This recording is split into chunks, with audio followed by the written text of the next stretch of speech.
नमस्कार मंडळी, आता थंडीमुळे बाजारामध्ये खूप छान हिरव्यागार भाज्या येत आहेत. तर मी आणले आहेत मला आवडणारे काटेरी वांगे. तर आता आपण भरल्या वांग्याची भाजी करणार आहोत. तर यासाठी मसाला बनवून घेतला आहे. दाण्याचे जाडं भरडं कूट घेतलेलं आहे.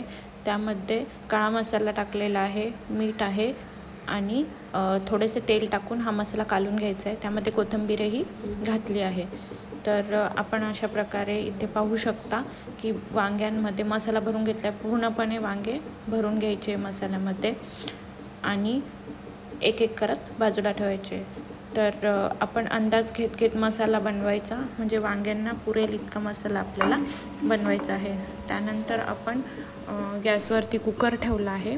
कुकर व्यवस्थित गरम झाल्यावर आपण त्यामध्ये तेल टाकायचे, जिरे टाकायचे आणि हिंग टाकला आहे. हिंग खायलाच पाहिजे, हिंगामुळे पोटासाठी चांगले असतो, म्हणून हिंग आपण आपल्या खाण्यामध्ये घेतला पाहिजे.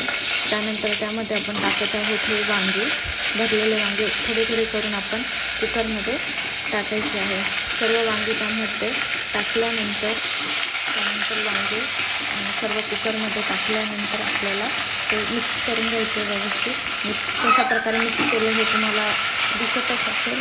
तुम्ही पाहू शकता हे कशा प्रकारे मी मिक्स केलेले आहेत. व्यवस्थित सर्व मिक्स झाल्यावरती गॅसचा फ्लेम आपल्याला मीडियमच ठेवायचा आहे, म्हणजे खालचा मसाला तेलातला जो आहे तो जळणार नाही. आणि थोडाफार मसाला उरला तर तुम्ही वरून टाकू शकता, तसेही चालेल. भाजी मी मुद्दाम कुकरमध्ये करत आहे कारण लवकर शिजते, त्यामुळे आपला वेळ जात नाही. आणि गरम पाणी टाकण्यासाठी ते तव्यावरती आपण गरम पाणी करून घेऊ आणि तेच पाणी आपण टाकणार आहोत भाजीमध्ये.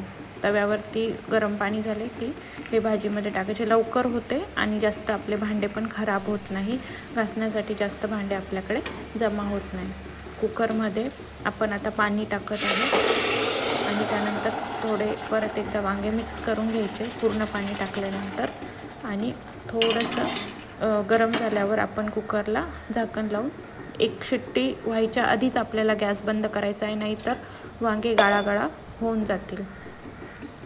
तुम्ही पाहू शकता आपले वांगे कसे दिसत आहेत, थोडे परतेला भाजले गेले आहेत खालून. आता आपण कुकरचे झाकण लावून घेतले आणि गॅस आपण मीडियमच ठेवायचा आहे. मध्यम आचेवर गॅस ठेवून एक शिट्टी व्हायच्या आतच आपल्याला गॅस बंद करायचा आहे. फक्त आपल्याला वाफेवरच हे वांगे शिजवायचे आहेत, हे लक्षात ठेवा. नाहीतर वांग्यांचा गाळ होऊन जाईल आणि कुकरमध्ये व्यवस्थित भाजी तुम्हाला जमणार नाही. तुम्ही पाहू शकता इथे माझी भाजी कशी झाली आहे, खूप छान दिसते आहे आणि खायला तर खूपच चवदार होती. तर आपण आता पुढे करणार आहोत वांग्यासोबत खायला भाजी. पाहू शकता तुम्ही व्यवस्थित वांगे शिजलेले आहेत, गाळा वगैरे काही झाला नाही आहे कारण मी एक शिट्टी व्हायच्या आतच बंद केले आहे. इथं मी आता भाकरी बनवून घेतली होती आणि आपण आता वांग्याची भाजी आणि भाकरी असा आपला फक्कड बेत आहे आजचा. चविष्ट चवदार अशी भाजी आणि त्याबरोबर खरपूस वांग्याची भाजी, सोबतच सॅलड देखील घेतले आहे.